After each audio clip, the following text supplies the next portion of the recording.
కడాయిలో నూనె వేసుకున్న తర్వాత సోంపు, షాహీ జీరా, పట్టా, లవంగా వేసుకోవాలండి. ఆనియన్స్ బ్రౌన్ కలర్ వచ్చే వరకు వేయించుకోవాలండి.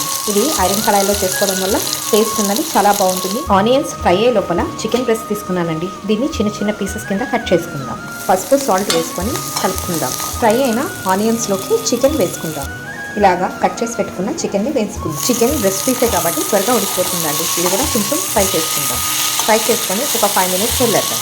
ఈ ఫ్రై అయిన చికెన్లోకి పచ్చిమిర్చి వేసుకుందాం. చికెన్ బాగా ఫ్రై అవుతుందండి. ఇలా నొక్కి చూస్తే మెత్తగా తుంచుకొని వస్తుంది. ఈ టైంలో మనం కొంచెం అల్లం వెల్లుల్లి పేస్ట్ వేసుకుందాం. చికెన్ ఫ్రై అయిన తర్వాత ఎగ్స్ ఇలాగా కొట్టి వేసుకుందామండి. ఎగ్స్ బాగా ఫ్రై అయిన తర్వాత ఇలాగా పొరుట్లాగా కలిపేసుకోవాలండి. కారం, ధనియాల పౌడర్, కొంచెం గరం మసాలా వేసుకుందాం.